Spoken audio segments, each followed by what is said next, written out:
Quiet on the set. Quiet on the set. 5 count. 5, 4, 3.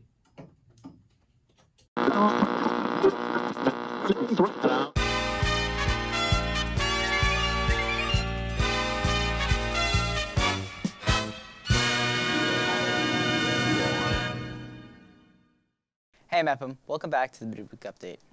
This week, we take a look at Poetry Out Loud, one of our star basketball players, an Honor Society induction, and another SDN practice. This and more as we take a look at what's going on this week on Midweek Update. I'm Ryan Moore. And I'm Anthony Hoffman. And welcome back to the Midweek Update, a B&B show that brings you closer to the people and places in and around the Mepham community. Roses are red, violets are blue. Ryan, what are you doing? I'm reciting a poem. Why? Because it didn't make it to Poetry Out Loud, so I figured I would let all of you hear it now. Yeah, there's a reason you didn't make it into Poetry Out Loud with that. I thought it was good. It was not the right choice for you. Maybe next year I'll make it to the school competition. I hope, but what exactly is Poetry Out Loud? It's a school-wide competition where I think you read poetry. B&B's Ruby Mattis took a dive into the poetry world. Poetry. It's dreaded by high school students across the globe. Whether it's reading or reciting, no teen wants to go near a piece of poetry. Or so you thought. Ars Poetica by Jose Alvarez. Poetry is actually cherished by students worldwide, and many of them are participating in a competition known as Poetry Out Loud. And horror the soul of the plot. But see amid the mimic rout a crawling shape intrude.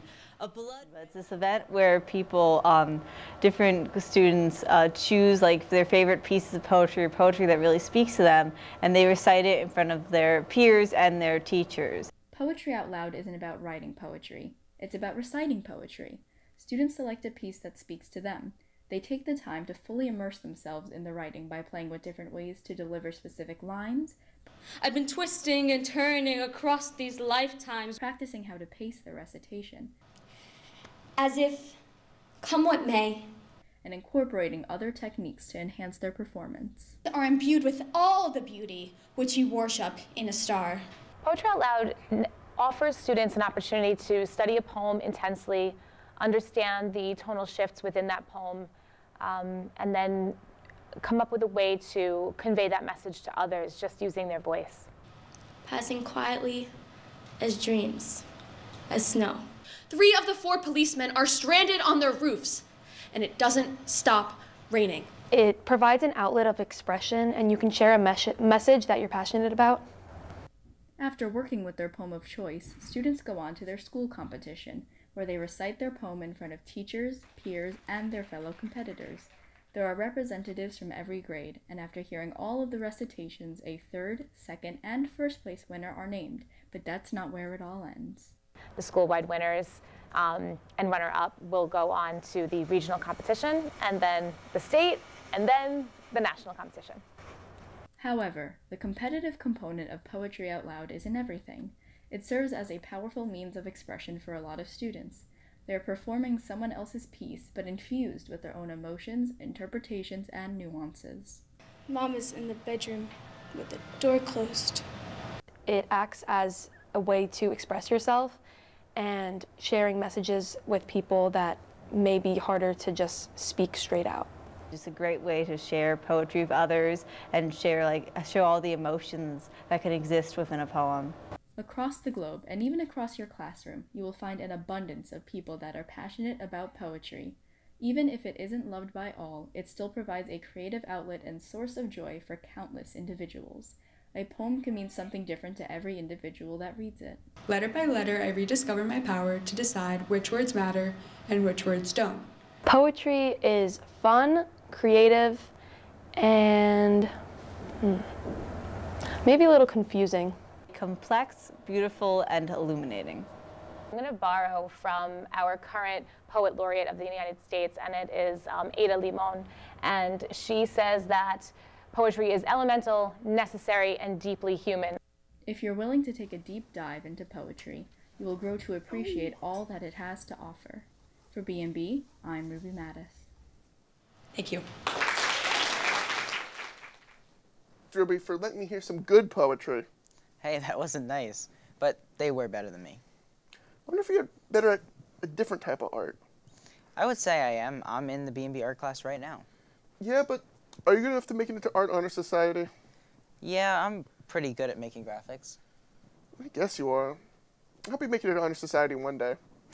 Me too, but how do you get in? Well, B&B's Ariel Budrum was at the induction yesterday to help us find out more.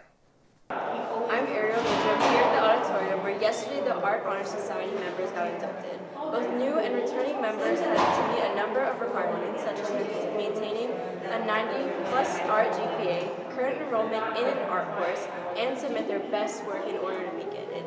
Make sure to acknowledge your friends and family who made it in and congratulate their efforts. That's it for me, and back to you guys in the studio. Thanks, Ariel. I know there have been a bunch of cultural stuff in this episode, but now let's switch it up. On and off the court, our athletes are always making our school proud. One athlete in particular is junior Kieran Keogh. Myself, along with the other juniors, were tasked to make a net sound package. As a refresher, that means that there can only be videos and interviews to help tell the story. No narrator can be included. And what better way to tell the story than to hear all the sounds of the court? Kieran Keogh is a junior captain who made the top 100 on Newsday. So let's hear what his team and coaches have to say about him.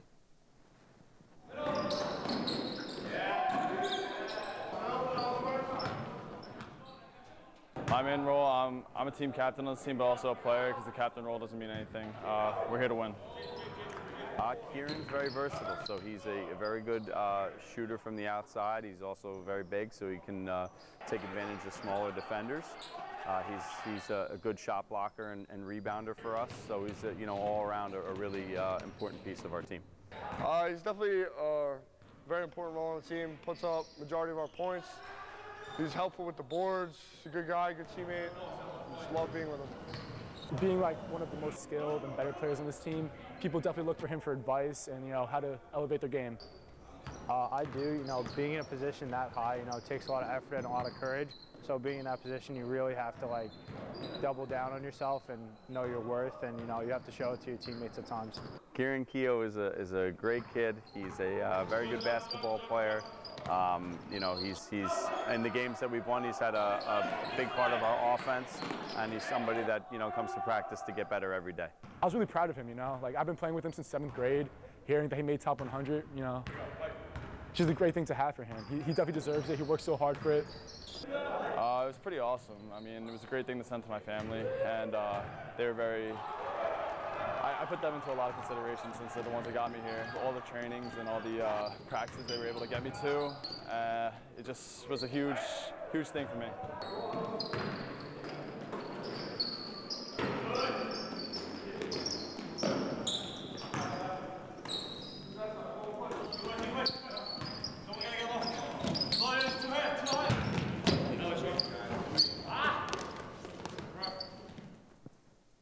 Wow, the natural sounds were amazing.